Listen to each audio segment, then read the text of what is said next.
ప్రియమైన స్నేహితులారా, మన ప్రభువును రక్షకుడైన యేసుక్రీస్తు ప్రభువు వారి దివ్యమైన నామంలో మీ అందరికీ వందనాలు, శుభాలు తెలియజేస్తూ ఉన్నాను. ప్రియమైన వారలారా, ఈరోజు మనం ఒక ప్రత్యేకమైన విషయం గురించి ఆలోచన చేద్దాం.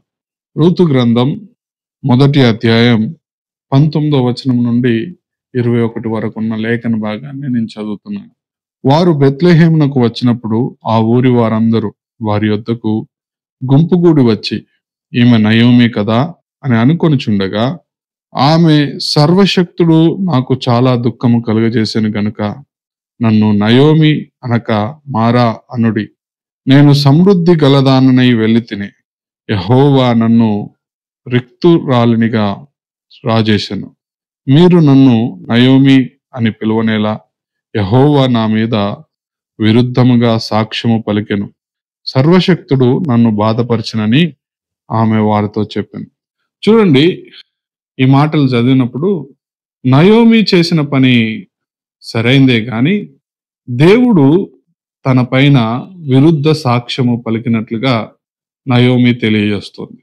ప్రియమైన వారలారా, ఒక్క నిమిషం ఈ మాట గురించి కొంచెం లోతుగా ఆలోచన చేసే ప్రయత్నం చేద్దాం. మన జీవితంలో కూడా చాలాసార్లు కష్టాలు వచ్చినప్పుడు, శ్రమలు వచ్చినప్పుడు, దేవుడు నాకు ఈ కష్టం కలుగజేశాడు, దేవుడు నాకు ఈ బాధ కలుగజేశాడు, దేవుడు నా జీవితంలో ఇలాంటి విపత్తును రాజేశాడు అని చెప్పి మనం మాట్లాడుతూ ఉంటాం.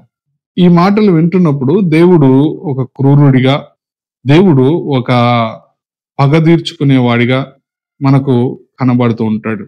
కానీ దేవుని స్వభావం నిజంగా అదేనా? దేవుని స్వభావం నిజంగా అదే అయితే నయోమి జీవితంలో ఎటువంటి మార్పు కలిగి ఉండాల్సిన అవసరత లేదు అనే విషయాన్ని నేను జ్ఞాపకం చేస్తున్నాను.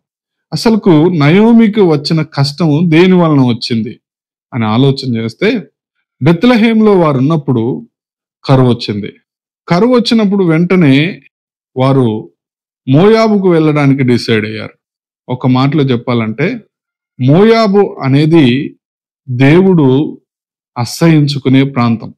లోతు సంతానము ద్వారా ఏర్పడిన, లోతు తన కుమార్తెలతో చేసిన పాపమును బట్టి ఏర్పడిన సంతానము మోయాబు సంతానం. ద్వితీయోపదేశ కాండంలో మనం గమనిస్తే, మోయాబు వారితో 10 తరముల వారిని ఎవరిని మీలో కలవనివ్వద్దు అని చెప్పాడు. అలాంటి జనాంగం మధ్యలోకి నయోమి తన భర్తతో కలిసి వెళ్ళడానికి సిద్ధపడింది. ప్రియమైన వారలారా, కరువులో ఇక్కడ ఉంటే వారికి భోజనం మాత్రమే దొరికేది కాదు, కానీ అక్కడికి వెళ్ళి తన భర్తను తన కుమారులను పోగొట్టుకుంది. కరువులో ఉంటే ఆహారం మాత్రమే దొరికేది కాదు కావచ్చు, కానీ అక్కడికి వెళ్తే మనుషులే లేకుండా పోయారు. ఇక్కడ ఆహారం లేదు, మనుషులు ఉన్నారు. అక్కడికి వెళ్తే ఆహారం దొరికింది కానీ తినడానికి మనుషులు లేకుండా పోయారు. ఆమె జీవితం అంధకారంగా మారడానికి కారణం ఎవరో తెలుసా? దేవుని చిత్తానికి వ్యతిరేకంగా వారు చేసిన నిర్ణయం. వారు వెళ్ళాలనుకున్నప్పుడు దేవుని దగ్గర విచారణ చేసి ఉండాల్సింది, దేవుని దగ్గర అడిగి ఉండాల్సింది. వారు దేవుని దగ్గర ఏమాత్రం విచారణ చేయలేదు. వారు మోయాబుకి వెళ్ళిపోయారు. మోయాబులో తన కుటుంబం అంతా, తన భర్త, తన పిల్లలు చనిపోయారు. ఆ సమయంలో నయోమి చెప్తున్న సాక్ష్యం, యెహోవా నాకు విరోధంగా సాక్ష్యం పలికాడని. నిజంగా దేవుడు విరోధంగా సాక్ష్యం పలికే వాడే అయితే నయోమికి ఈ సమాచారం అందేది కాదు. ఏ సమాచారం అంటే, బెత్లెహేమును మరలా దేవుడు దర్శించాడు, బెత్లెహేములో మరలా రొట్టెలు దొరుకుతున్నాయి అనే సందేశం నయోమి వరకు వచ్చేది కాదు. దేవుడు కృప చూపించి ఆ సందేశాన్ని నయోమి వరకు తీసుకొని వచ్చాడు. అప్పుడు నయోమి మోయాబును వదిలిపెట్టి బెత్లెహేంకు రావడానికి అవకాశం దొరికింది. ప్రియమైన వారలారా, మన జీవితంలో చాలాసార్లు కష్టాలు, శ్రమలు అనుభవిస్తున్నప్పుడు మనము పలికే మాట, దేవుడు నాకు బాధ కలుగజేశాడు.